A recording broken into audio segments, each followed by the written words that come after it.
Hello student, आज हम पढ़ने जा रहे हैं एंटासिड।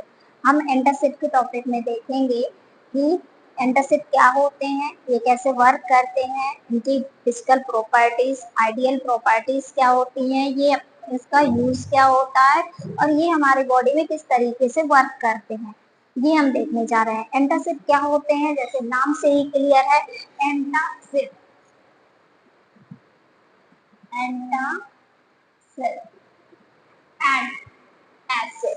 एंट मीन्स क्या होता है, उसके अगेंस्ट काम करने वाला, इसके अगेंस्ट एसिड, एसिड के अगेंस्ट काम करने वाला क्या होगा, एंटासिड। एंटासिड नाम से क्लियर हो रहा है, एंट प्लस एसिड, एंटासिड। तो यहाँ एंट मीन्स अगेंस्ट, किसी भी चीज के वो अगेंस्ट काम कर रहा है। किसके अगेंस्ट कर रहा है, उसके जगह एसिड, एसिड के अगेंस्ट काम कर रहा है। अब कहाँ एसिड के अगेंस्ट, मतलब एंटासिड क्या होंगे, बेस होंगे, बेस होंगे तभी तो वो एसिड के अगेंस्ट काम कर रहे हैं। जैसे हमारा एसिड है, अगर हम उसमें बेस डालेंगे तो क्या होगा, वो न्यूट्रल होने लगेगा। एसिडिक हमारा ये क्या होता है, कंसंट्रेशन होता है हमारे नॉर्मल स्टमक का कंसंट्रेशन कितना होता है, 1.5 टू 3.5, इतना हमारा नॉर्मल एसिड कंसंट्रेशन होता है इन द स्टमक में। अब इसका कंटिन्यूअसली सिक्रीट होता है हमारे, जैसे हम खाना खाएंगे उसको डाइजेस्ट करने के लिए एसिड कंटिन्यूअस सिक्रीट होता रहता है। ये कहाँ से सिक्रीट होता है, पेराइटल सेल से होता है। कहाँ से सिक्रीट होता है, पेराइटल, पेराइटल सेल से ये सिक्रीट होता है। क्या, एसिड, एसिड जो हमारे स्टमक में होता है वो कहाँ से सिक्रेट होता है, पैराइटल सेल से सिक्रेट होता है। ये कंटिन्यूअसली सिक्रेट होता रहता है। अब यही कंटिन्यूअसली अगर सिक्रेट होता रहता है तो क्या होता है, इसका लेवल बढ़ जाता है। अगर इसका लेवल बढ़ गया, अब ये किन कारणों से एचसीएल का सिक्रेशन बढ़ जाता है, जैसे हमने स्पाइसी फूड ले लिया जिसकी वजह से क्या होगा, उसका प्रोडक्शन बढ़ जाएगा, हमारे पेट में जो स्टमक होता है उसमें बर्न होगा ना, इस तरीके की डिस्कम्फर्ट चीज होगी।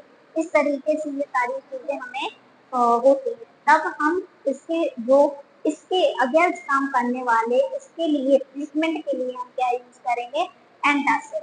एंटासिड क्या होते हैं, देखा, these are substances which are usually alkaline substance। हमने पहले बोला ये क्या होते हैं, alkaline substance होते हैं। इट मीन्स बेस सब्सटेंस होते हैं, लेकिन बेस कैसे होते हैं, ये वीक बेस होते हैं, स्ट्रॉन्ग बेस नहीं होते हैं। ये क्या होते हैं, वीक बेस होते हैं।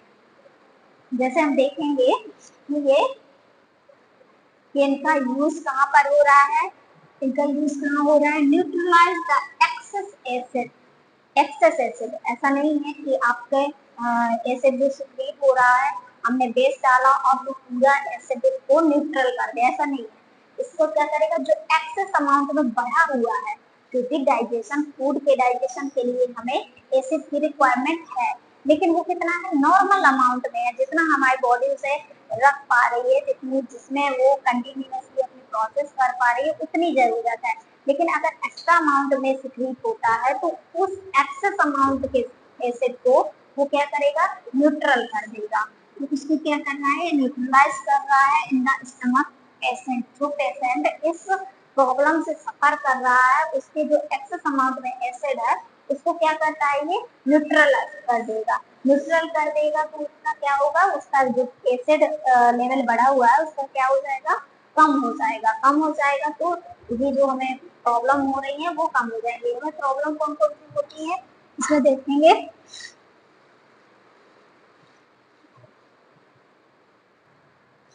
इसमें देखेंगे हाइपर एसिडिटी, हाइपर एसिडिटी होगी।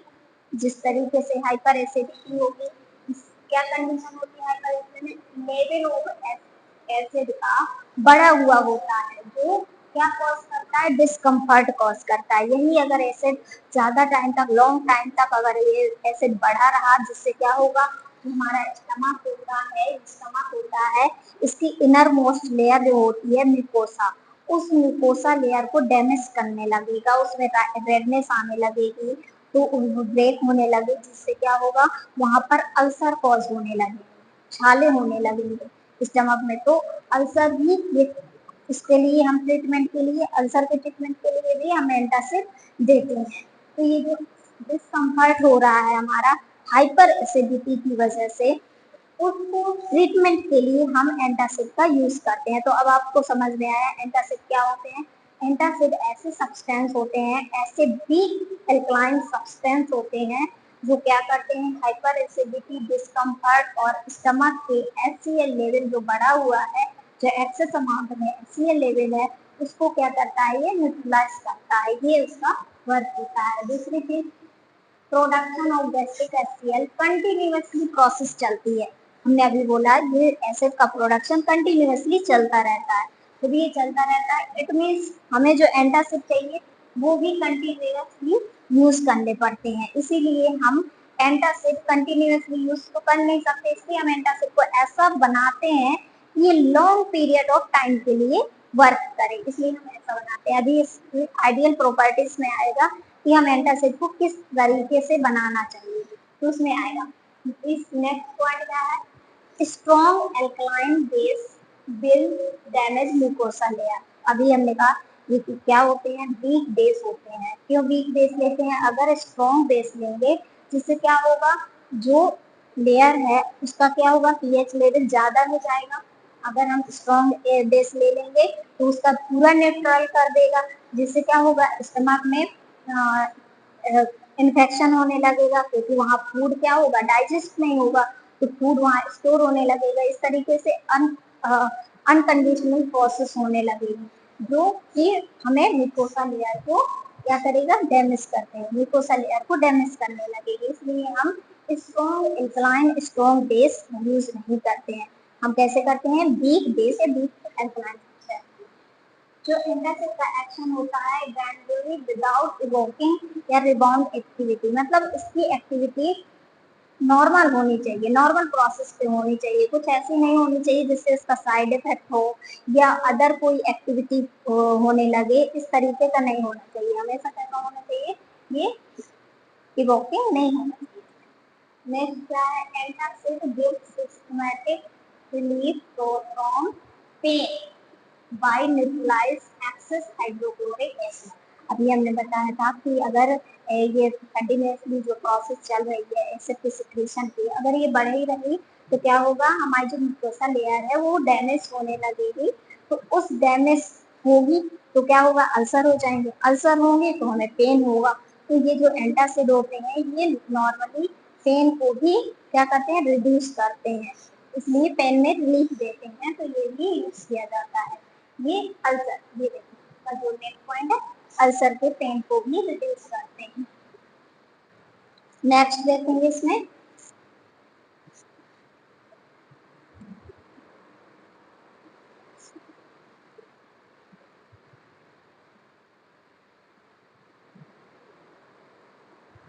नेक्स्ट इसमें क्या है, नेक्स्ट है एंटासिड कितने टाइप के होते हैं, एग्जाम्पल क्या है। तो एंटासिड जो होते हैं वो टू टाइप से रहते हैं, एक होता है सिस्टमिक, एक होता है नॉन सिस्टमिक। मतलब सिस्टमिक जो अब्जॉर्ब होकर सिस्टमिक सर्कुलेशन पर पहुंच जाते हैं, और एक जो होता है नॉन सिस्टमिक, मतलब ये जो एंटासिड होते हैं वो अब्जॉर्ब नहीं होते हैं। तो जो फेवर के लिए होते हैं, जो अच्छे होते हैं, वो होते हैं नॉन सिस्टमिक। क्योंकि सिस्टमिक क्या हो जाएगा, अगर वो ब्लड सर्कुलेशन में पहुंच गया, ब्लड सर्कुलेशन में एंटासिड पहुंच गया, जो एंटासिड क्या होता है, बेस होता है। अब ब्लड का पीएच होता है 7.4, ये हमारे ब्लड का पीएच होता है। अब अगर बेसिक नेचर और पहुंच जाएगा, जिससे क्या करेगा, ब्लड में एल्कोलोसिस कॉज करेगा, जो कि हमारी नॉर्मल बॉडी के रूटीन के अकॉर्डिंग बॉडी प्रोसेस जो है वो उसके लिए ये अच्छा नहीं होता। इसलिए इसको सिस्टमेटिक कम यूज किए जाते हैं, नॉन सिस्टमेटिक, नॉन एब्जॉर्बर ज्यादा यूज किए जाते हैं। देखिए हम यहाँ पर पहला पॉइंट क्या है, सिस्टमेटिक, ये क्या है, ये अब्जॉर्बर होते हैं एंटासिड, नाम क्या है, sodium by carbonate, sodium by carbonate, sodium by carbonate. Next क्या है, नॉन सिस्टमिक। हमने नॉन सिस्टमिक बताया, सिस्टमिक क्या होते हैं, सिस्टमिक ऐसे होते हैं जो अब्जॉर्ब होकर ब्लड सर्कुलेशन तक पहुंच जाते हैं। नॉन सिस्टमिक क्या होते हैं, वो जो अब्जॉर्ब नहीं होते, अब्जॉर्ब ना होके स्टमक में ही अपना एक्शन प्रोवाइड करते हैं, ये ऐसे होते हैं। तो इनके सब टाइप में हमारे सब टाइप कौन से हैं? Aluminium containing, calcium containing, magnesium containing और कॉम्बिनेशन वाले।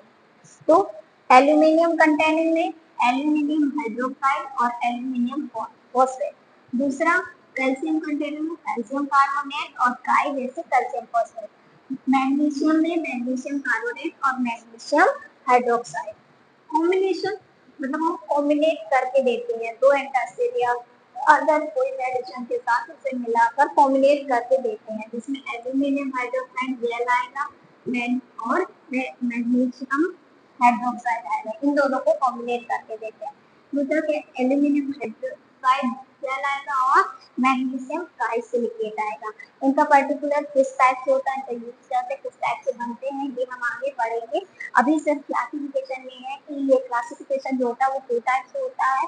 नंबर 1 क्या होता है, सिस्टमिक और नॉन सिस्टमिक। सेकंड नंबर तो सिस्टमिक क्या होते हैं, वो जो एब्जॉर्ब होकर ब्लड सर्कुलेशन में पहुंच जाते हैं। नॉन सिस्टमिक वो होते हैं जो यहाँ पर क्या होता है, अब्जॉर्ब नहीं होते हैं, स्टमक में ही अपना एक्शन प्रोवाइड करते हैं।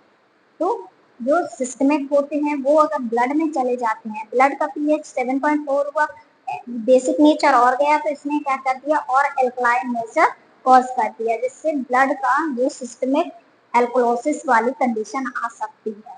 इसलिए रेयरली केसेस में यूज किए जाते हैं। जहां तक सोडियम बाइकार्बोनेट का जो सिस्टमेटिक हुआ, इसको कॉम्बिनेशन में बनाकर दिया जाता है, कॉम्बिनेशन में बनाकर दिया जाएगा तो ये कॉज नहीं करेगा। और ये वाले हैं ये सिस्टमिक होते हैं, जो सॉरी ये जो नॉन सिस्टमिक होते हैं जो अब्जॉर्ब नहीं होते, अब्जॉर्ब नहीं होंगे तो स्टमक में अपना एक्शन देंगे, स्टमक में एक्शन देंगे तो वहीं पर अपना एक्शन देंगे, जो एसिड है वो रिलीज हो रहा है कंटिन्यूअसली प्रोसेस में, तो ये क्या करेंगे, लॉन्ग पीरियड ऑफ टाइम के लिए चलेंगे, जिससे क्या होगा वो इसको बेस्ट नेचर में किए रहेंगे। मतलब पीएच इसका जो पीएच अपना होता है स्टमक का 1.5 टू 3.5 होता है, इसको 4 से ऊपर कर देंगे, जिससे क्या होगा यहाँ पर पीएच लेवल मेंटेन रहेगा और एसिडिक का जो लेवल कंसंट्रेशन बढ़ा हुआ है वो बढ़ा हुआ नहीं रहेगा। नेक्स्ट देखते हैं इसकी आइडियल प्रॉपर्टीज। जो हमारा एंटासिड है वो किस टाइप से होना चाहिए, उसकी आइडियल प्रॉपर्टीज क्या होनी चाहिए देखेंगे। पहला पॉइंट क्या है हमारा, it should B insoluble water has been fine particle form। ये वाटर में सॉल्युबल नहीं होने चाहिए, ये पार्टिकल फॉर्म में डिक्लेयर होने चाहिए, ठीक है। नेक्स्ट क्या है, इट शुड नॉट अब्जॉर्बल, ये अब्जॉर्बल नहीं होने चाहिए। अभी हमने दो टाइप पढ़े थे, दो टाइप के होते हैं, इसमें से एक अब्जॉर्बल है एक नॉन अब्जॉर्बल है, तो ये अब्जॉर्बल नहीं होने चाहिए। अगर अब्जॉर्ब करेंगे तो क्या होंगे, सिस्टमिक एल्कोलोसिस कॉज करेंगे। जो नॉर्मल बॉडी है उसमें पीएच लेवल हमने बताया ब्लड का पीएच लेवल को बढ़ा देगा, जिससे क्या होगा एल्कोलोसिस कॉज करने लगेगा, वो नहीं होना चाहिए। इसलिए ये जो एंटासिड होंगे इनकी आइडियल प्रॉपर्टीज में क्या होगा, हमें कितने अच्छे किस टाइप के एंटासिड चाहिए, मतलब उसकी प्रॉपर्टीज डिफाइन कर रहे हैं कि सबसे अच्छी प्रॉपर्टीज कौन से होते हैं एंटासिड की, तो वही हम बता रहे हैं। तो इसमें क्या होगा, हमें एब्जॉर्बल नहीं चाहिए, हमें नॉन एब्जॉर्बल चाहिए। तो ये नॉट भी एब्जॉर्बल नहीं होने चाहिए, क्योंकि कॉज क्या करेंगे, सिस्टमिक एल्कोलोसिस कॉज करेंगे। नेक्स्ट क्या है, it should be able to exert effect gradually over long period of time।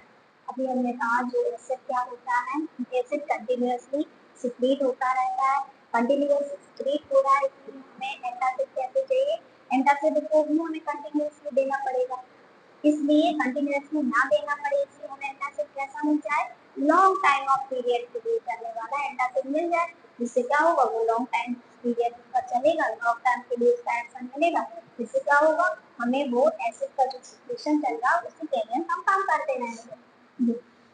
दूसरा क्या है, should not be sensitive and cause complication. अब इसमें क्या है, अगर ये ज्यादा बेसिक नेचर कर देगा तो कॉन्स्टिपेशन कॉज करेगा, फूड जो है वो डाइजेस्ट नहीं होगा तो कॉन्स्टिपेशन कॉज करेगा। और लैक्सेटिव का मतलब है जो शुद्ध मूवमेंट को सॉफ्टनेस को बढ़ा देता है, इसलिए वो भी नहीं करना चाहिए। दूसरा, it should not cause side effect. हमारा जो एंटासिड है वो साइड इफेक्ट नहीं होना चाहिए, उसका कोई भी साइड इफेक्ट ना हो, इस तरीके का हमें एंटासिड बनाना है। It should be stable and readily available.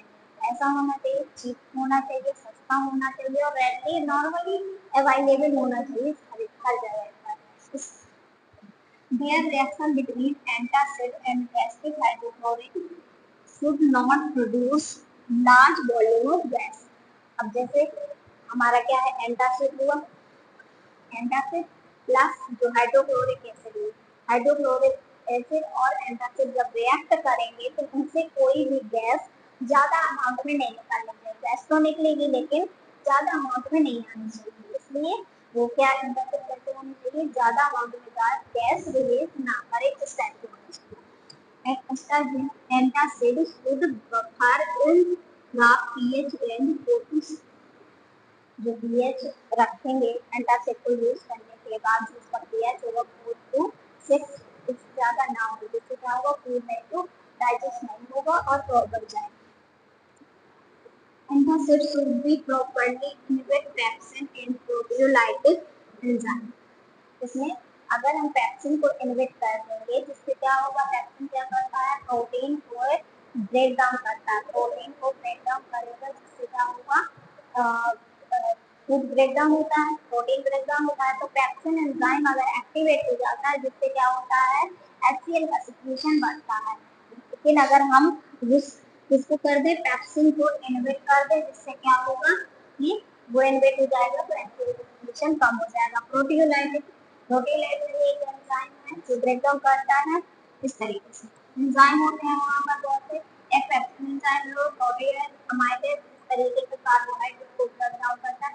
इस तरीके से अगर इन एंजाइम को इनहिबिट कर देंगे जिससे क्या होगा, HCl का भी लेवल जो सिक्रीशन है वो कम हो जाएगा।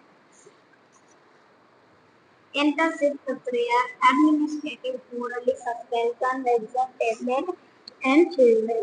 ये है जो हमारा एंटासिड है वो कैसे होना चाहिए नॉर्मली। अब इंजेक्टेबल तो बनाना ही नहीं चाहिए क्योंकि इंजेक्टेबल बनाएंगे तो वो कहाँ देंगे, ब्लड में देंगे, जबकि हमें ब्लड में तो चाहिए ही नहीं है।